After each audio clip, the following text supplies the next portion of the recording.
We're joined now by Jalal Abkhater. He's a Palestinian writer and community leader for the Right to Movement. That's a Palestinian group which organizes recreational activities, and he's joining us from Ramallah. Very good to have you with us on Al Jazeera. What's your reaction? I believe that you live in East Jerusalem, that you work in Ramallah. What's your reaction to what's happening in Jenin today? It's a very intense situation. It's something we've been witnessing for the past year and a half. Constant raids, killing, prolonged massacre of Palestinians. This has been going on non-stop.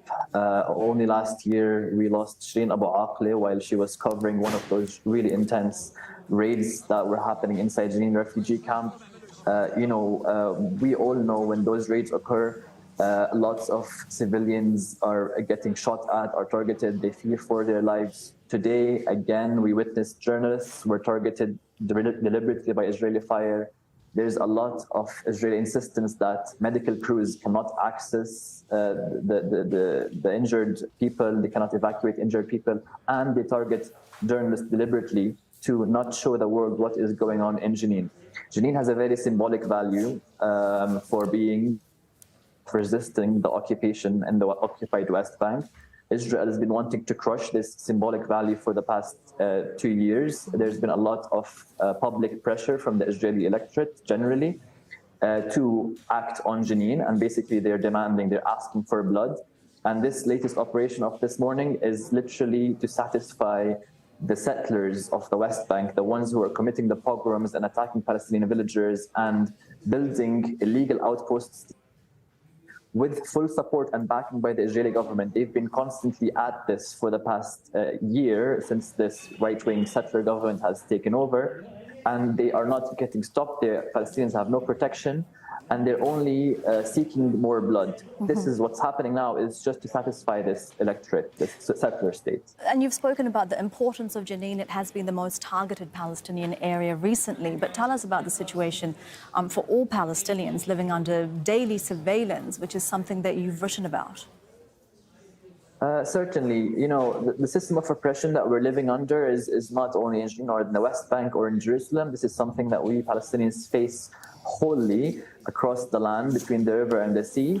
What goes on in the West Bank is always interconnected to what goes on in Jerusalem, and also Palestinians who live in 48 territories, who hold Israeli citizenship, and those who live under the draconian siege of the Gaza Strip.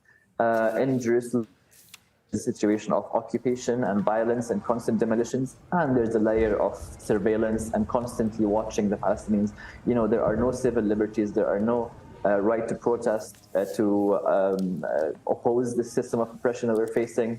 Israeli state constantly harasses Palestinians, arrests people for voicing their opinions, and the surveillance system is built and designed to oppress and continue to dominate the Palestinians who live across this territory.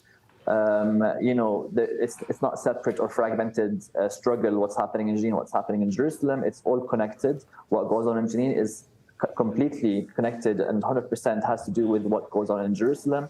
That was the spark of what started off in Jenin.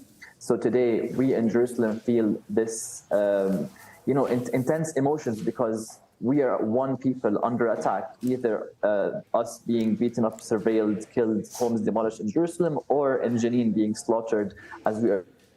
The images that are coming out from Jenin refugee camp. It's just absolutely horrific. But this is an onslaught on the Palestinian people as a found. That is Jalal Abkhater, Palestinian writer and community leader, joining us from Ramallah. Thank you very much for your time. We appreciate it. Thank you. The international community